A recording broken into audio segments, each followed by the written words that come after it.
Welcome back to Cross-Examination. I'm your host, James Sexton, and we are going to once again take on the experts of the internet and see if what they have to say is a bunch of garbage or if it might have some nuggets of truth in it. This is going to be our men edition. Last time we talked a lot about women and we basically had a whole segment of women giving advice on the internet. And now this one's for the fellas. Here we go. Let's get after it.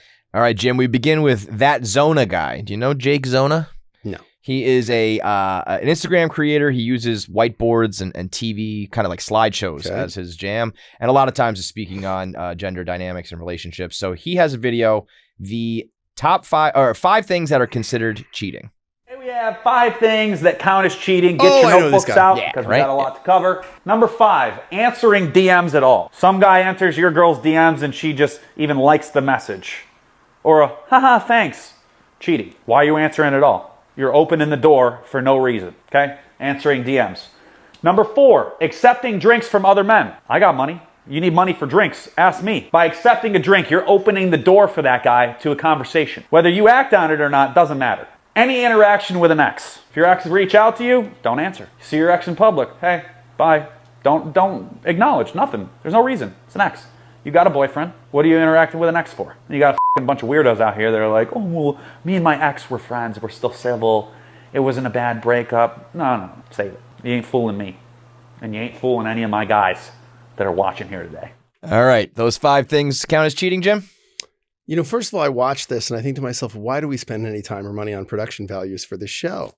Like, I could just be in shorts honestly, with like IKEA furniture. Sometimes it's true. And I would just be like, just sitting there like this, going like, let me first of all tell you something. This bullshit going on over here. Like, what am I doing here, folks? For real. I feel bad when I don't wear a tie. Yeah. All right. The bar is so much lower than you realize, Jim. I know. I really have to tell you. I give and I give. Listen, if these are his rules, that's cool.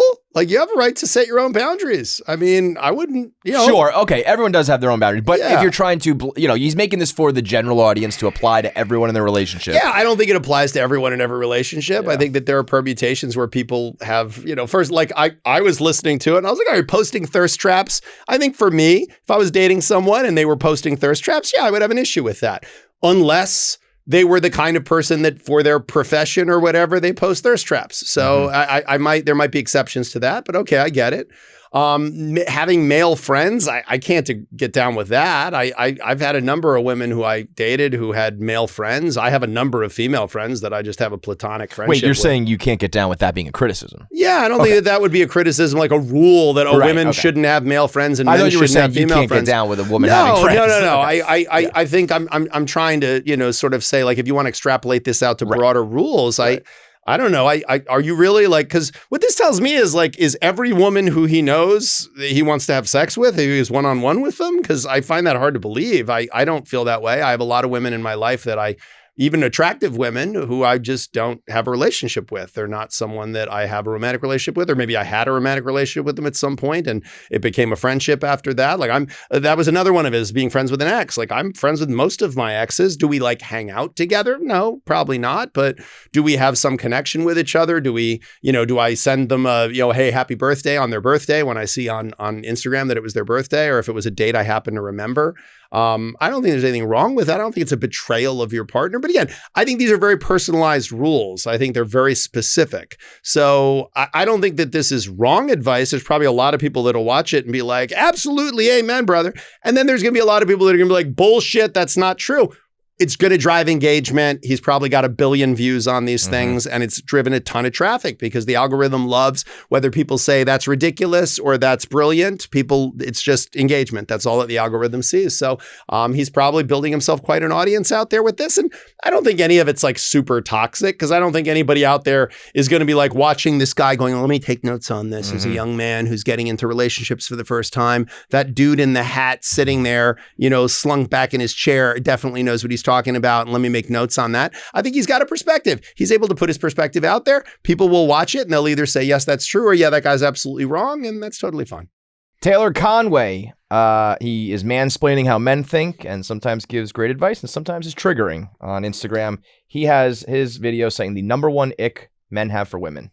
The biggest ick that men have for women is when women do not appreciate them for the little things that they do. Number one thing I see in thriving relationships is the entitlement appreciation ratio is in sync, meaning there's very low entitlement, very high appreciation in the thriving relationships. And the inverse is true. Lots of entitlement, very low appreciation in the toxic relationships where people are nitpicking at each other, stonewalling, complaining about each other, gossiping about each other. There's not really a bunch of respect present. Yeah, I can't disagree with this. Chris Williamson calls this good boy points, that the stuff that men will do for good boy points is like through the roof.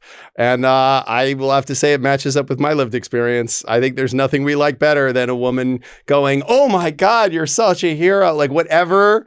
That's why we like opening a pickle jar, ladies. Like handle us the pickle jar and we open it. You mean this pickle jar? Like we f***ing love it, man. Because there is something in us that loves to overcome a challenge, that loves getting, good boy points or hero points or whatever you want to call it, overcoming adversity, impressing a woman. Look, ask Conan the Barbarian. Conan, what is best in life? To crush your enemies, to see them driven before you, and to hear the lamentation of the women. That is Conan the Barbarian.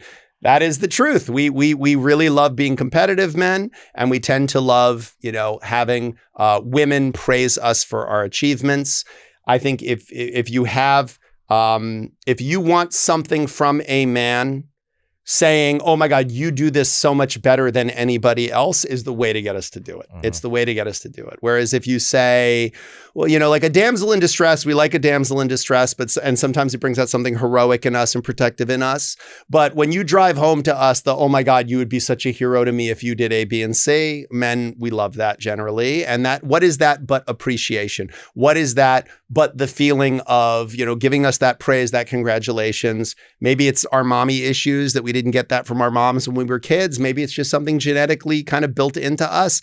I really have no idea, but you know what? Why, if it doesn't upset men that you do it and it's not dishonest, like if you are impressed by a thing we do and take the time to express that appreciation for what we've done, and that creates a loop where we want to do more to impress you and get more of those feelings, I think that's great. And the opposite is true. If we're doing things for you and you stop noticing it because it becomes the status quo and you start to think you're entitled to it, that's a problem. And check yourself. Look into yourself. Your boyfriend brought you home flowers on a Friday. Oh my God, you're the best boyfriend in the world. The next Friday, he brings home flowers. Oh my God, 2 weeks in a row, I got flowers. How did I get so lucky? Third week, he doesn't bring flowers. Where the hell are my fucking flowers? Okay, now we have a problem because now it's become something you believe that you're entitled to, as opposed to something that you continue to express excitement about and joy about. So I think that there's some value in this and something to be learned. Next up, we got Homath. Homath has actually done some really good stuff. I don't love the name, but Homath has actually done some really good stuff. Going on against the chopped man epidemic girl is that she's actually quite beautiful. I'm gonna have to do a longer video on this one. This is the chopped man epidemic girl. If you do not understand this diagram yet, you're not gonna get a better example. All of the women that you can find complaining about the chopped men are in this range, and they don't like the men in their own range. They call them chopped, which means ugly, and they go after these men who will use them for a short time and not commit, and then these women cannot get these men to commit. That's how society breaks down. These women get their hearts broken over and over by trying for men who will never actually like them. These women can't prevent these men from cheating with them because it's just extra women, and then these men get nothing at all and everyone's miserable. That's how society dies. It's hard to argue with Homath, I have to tell you. He's so good at it. He's good at it. He's good at it. And he just summed up the downfall of society with the cartoon. I think if you look at dating app data, it's the same thing. It's a very small pool of guys getting a massive amount of attention from women on a very broad spectrum of attractiveness. And it's a group of women getting much more attention from men that they are largely ignoring. There was another video that was out there. It was viral in the last couple of weeks where a woman was saying, I don't want to be with a guy who's like super obsessed with looks maxing and super into his looks. And then in the same interview, she was like, well, I want a guy who like really takes care of himself and is good looking, but I don't want him to be the kind of guy that like acts that way. And that's sort of like a guy saying like, I want a woman who looks absolutely incredible, but is not obsessed with her looks and doesn't like spend a lot of time on her makeup and on her. Okay, Well, those are two different things. Like if you want to be with a guy who's got an 8-pack, be prepared to be with a guy who's like on a pretty strict diet and goes to the gym a lot. Like that's how it works. So if you want to be with a guy who's like super lax about what he eats and doesn't spend a lot of time in the gym, be prepared for a guy who's got a little bit of a belly. That's how that's going to work. Like, but if you want to be with a guy who's rich, be prepared to be with a guy who's busy, because that's how that works. If you're like, oh, I want him to be rich, but I also want him to have lots of free time, well, you're then probably, because unless he's got inherited wealth, that's not likely to happen. So home math, it's math. It's hard to argue with math. And I mean, listen, you don't have to like what he has to say, but in that video, where's he wrong? Like point out where he's wrong, present the counter argument. I haven't heard one. If Ho Math is running, it's because Kevin Samuels walked first. You familiar with Kevin Samuels? I am familiar with Kevin Samuels, yes. R.I.P. to one of the goats. OG, what do they call him? The Godfather? Something like that? Yes. He has many videos where he's just very blunt about women understanding their ranking out of 10 and what they look like. But this clip here is Kevin Samuels explaining what it means to be a high-value man. To be a high-value man, it starts with money. Again, like it or not, I didn't put the 6-figure thing out there. It's been with us since the mid-'80s, and like it or not, that's where this whole thing starts.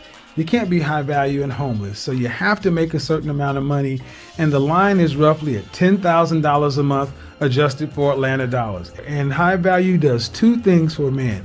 It gives you more options, and it gives you an opportunity to get more favorable outcomes. If you want more options or more favorable outcomes, you need to increase your overall value. I mean, what is Kevin Samuels saying there? But what I have said many times, which is you will lose a lot more money chasing women than you will lose women chasing money.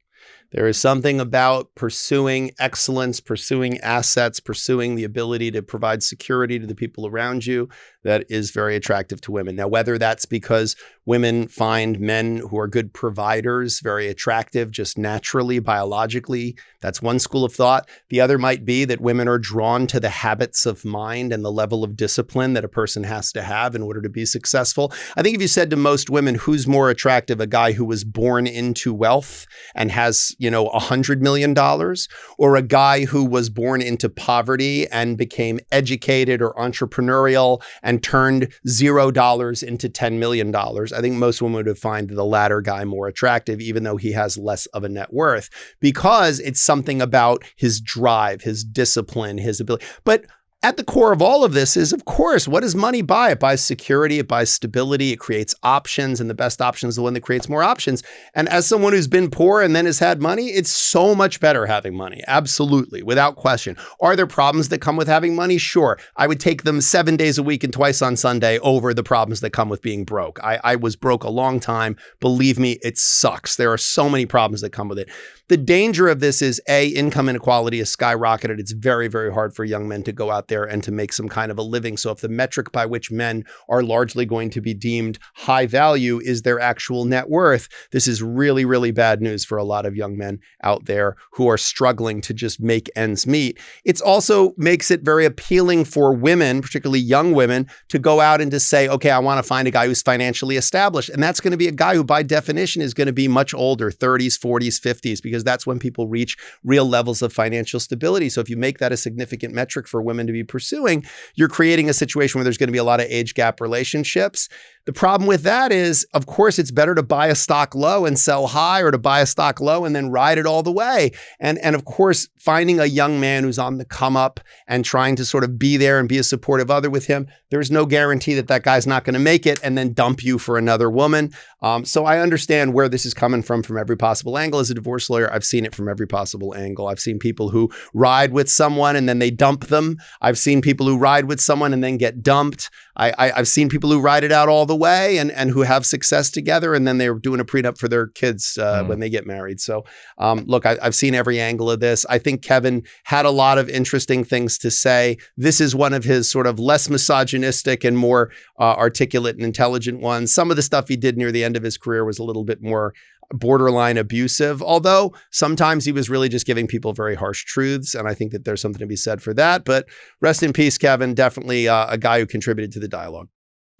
You know, we talk a lot on this show about relationship stress and the things that tear people apart who had even the best of intentions. And one of the things that it's undeniable that absolutely tears relationships apart and creates unnecessary stress is financial trouble. That's why I'm grateful for the services of one of today's sponsors, Rocket Money. Rocket Money gives people a platform to take control of their finances. And Rocket Money is challenging you right now to make some changes to your finances for 2026. Rocket Money has all of these amazing automations that it can offer to you. It can track your spending. It can show you duplicate subscriptions. It can show you monthly and weekly reports of where your money is actually going. And that enables you to take power and control over your finances. Look, I talk all the time about how a little bit of proactive maintenance can help prevent big problems, and that it's a whole lot easier to keep things on track than to let them fall off track and then try to repair them. That's where Rocket Money comes in with your finances. Rocket Money is one of the things that can keep financial stress out of your relationship.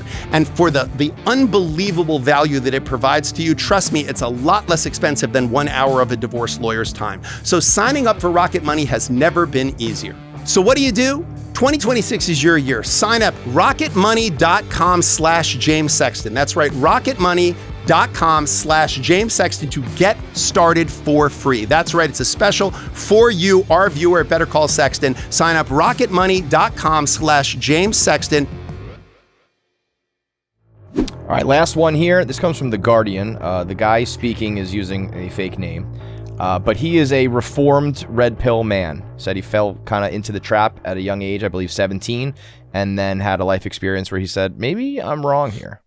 Start out, you're just like, hey, we just want to be better with dating. We just want better social skills, right? And then before you know it, you're talking about like women are dogs and you need to train them. When I was 17, I fell down the red pill pipeline and I managed to get myself out about 5 years later. The term red pill comes from the movie The Matrix. So it's basically saying that you have a truth or knowledge no one else seems to have. They would say that society is gynocentric, which means that society caters to women, that women only want the top 20% of guys. This isn't true. I would say at 17, I was socially awkward, very introverted. I felt I was ugly in high school. So I went on YouTube and looked up tips regarding dating and women. It eventually led me down this deep, dark hole. It was able to kind of take the weight of blame off of myself. Like, actually, women are the ones in control. You're actually the victim in this situation. It's a very appealing thing to be the victim. I didn't view it as like, I've got to put them down type of thing. Like, it was saying that, hey, we understand why you feel bad. If you just learn what we have to give you, you'll be the one winning here soon. Before you know it, you're commenting, you're reading more, but at the same time, you're distrustful of the women around you. You're distrustful of people around you because you think they don't know what you know. It just degrades your own mental health. You start, without even realizing it, isolating yourself. I actually felt really embarrassed if people caught me, which kind of is a telltale sign that's probably you shouldn't be watching it. I first started questioning my beliefs when I went through a breakup. Me and a friend of mine, we went to a cabin party. I started crying in front of one of the girls who I liked there. This girl responded rather with like shame and disgust that the red pill told me that they would react. She was actually like really kind about it. And that kind of made me think, what if I'm wrong? So the reformed red pill male. Thoughts? He's definitely 23. Yeah, what I thought was interesting about that is he talked about that 80-20 concept and hypergamy, and then which, you know, is false. Really? Is false? Like, I think that might be an overstatement. I think the idea of him saying, well, you know, it was like really convenient to feel like you're the victim. I'm willing to bet 90% of the comments in there from women are about women talking about how women are the victim, not men. Mm-hmm. So, of course, everyone wants to have the victimhood status, but also be in control. It's a very fascinating dichotomy that's been pushed down in society, that women are girl bosses, but also victims. And men, I guess, are victims, but not victims. I don't really know how it works. I think you kind of can't be both. You got to pick one. But I don't know that, like, I think the concept of red pill has just been extrapolated so huge now, where the manosphere, like any time you're talking about men's issues, you're accused of being red pill or manosphere. They've now said that like people like me, Scott Galloway, Chris Williamson, we're what's called the gentlemanosphere, which is like not gentlemen, but gentlemen, and that we're appealing to men and trying to talk to men as well as women. I just think it's such a broad category, just to dismiss everything. Like, I think there's a lot of very interesting things being said by the red pill movement about the struggles of men, the things that men are dealing with. Just like in feminist spaces, there's a tremendous amount of value being talked about. Here are the things that women are struggling with. Here's the feelings that women have that might not be self-evident to men. Here's the problems that men are having that might not be self-evident to women because we have different lived experience. I mean, you can't say that women have different lived experience and men don't have different lived experience. Like, anytime a man says, yeah, it's really hard feeling a lot of pressure, but, well, women, you don't think women feel pressure? Like, okay, like, we're not going to get anywhere if we don't acknowledge that people have different lived experience based on their gender presentation. I think that that's pretty obvious. And by the way, it's not like transphobic to say that a trans woman and a woman who was born female, biologically female, identified as female, assigned female at birth, however you want to call it, have different lived experience, right? Like, I'm friends with a number of trans women. They had a different lived experience. They were biologically assigned male at birth. They lived their lives. They experienced gender dysphoria. They made a transition. They went through a whole journey. That's a different lived experience than a woman who had a vagina when she was born and has continued to identify as a woman. Like, that is a different lived experience. So we either are going to say people have different lived experience, and that makes it impossible for us to understand each other, which, by the way, then turns progressive liberalism into every person for themselves.